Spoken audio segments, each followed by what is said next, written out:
Ang Lakers sa road game nila na nangyari sa pangalawang game kontra dito sa Utah Jazz, nakuha pa rin ng mga to ang panalo sa dalawang kalamangan lang. Nagkaroon din ng early momentum ang Utah Jazz sa home court nila. Bahagyan dumikit lang rin ang Lakers dyan, hindi ganong kalaki. Yung offensive na nabibigay ng mga yan, inalat dyan mula sa outside itong si Luka at Austin Reeves. Bahagya rin na masyadong nagko-control sa game itong si Lolo Bron.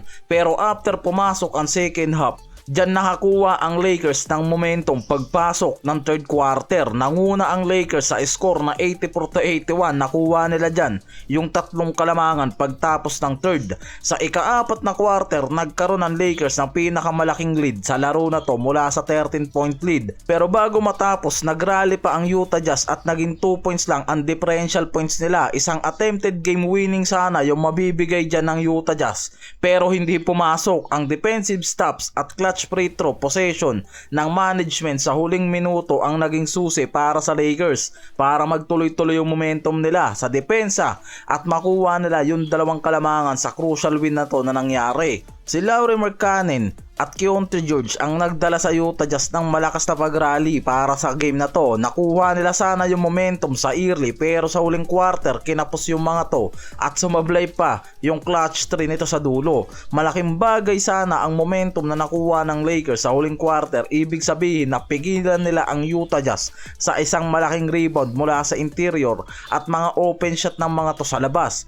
May clutch control kahit papano nangyari. Nabawasan ng Jazz ang lead sa huling parte ng fourth quarter kontra sa Lakers, pero hindi naging sapat yan para makuha nila ang panalo sa mismong home court nila. Ang masakit, tinalo sila ng Lakers sa dalawang kalamangan na nga lang. May offensive efficiency at adjustment na nangyari sa Lakers. Pinagbuti nila yung opensa sa second half at nagcapitalize ang mga to sa pagkakataon para makabuo ng lead. May moments pa na ang Lakers nagkaroon ng defensive lapse o hindi ganap na nakakontrol ang laro sa early. Yan yung nagpahirap sa mga to, bagay na pwedeng araw mas lalong magpahaba sa game at magbigay ng mas malakas na pagkakataon sa kalaban. Sa Utah Jazz yan, pero napigilan nila pagpasok yan ng second half. Si Luka ang nagdala ng malaking bahagi ng opensa sa Lakers. Nagtapos siya ng 33 points, may 11 rebounds, 8 assists. Samantalang si Reeves nag-double-double, may 22 points, 10 rebounds sa game na to. Kahit mahina si Luka sa 3 points sa laro na yan, ganun din si Austin Reeves. Silang dalawa may 4 out of 20 sa threes. Ayon sa report yan, mahalaga pa rin yung contribution nila pagdating sa depensa. Diyan bumawi yung mga to. Si LeBron James, nag-slow start siya pero bumawi sa second half mula sa 17 points. Si Rui Hachimura may 13 points at 6 rebounds para sa Lakers bilang karagdagang suporta sa wing. Ang problema ngayon, napansin na biglang lumabas sa game itong si Ayton. Meron lang yan 2 points, 3 rebounds sa 13 minutes game niya. Sa report, may injury factor itong si Ayton na nangyari sa laban na yan. Lumabas si Ayton dahil sa knee contusion. Yan ngayon ang lumabas na report na dahilan bakit maagang lumabas sa game itong si Ayton.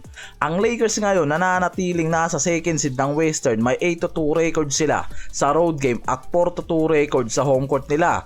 Meron silang 12-4 record ngayon sa Western Conference sa dahilan kung bakit sila nasa second seed.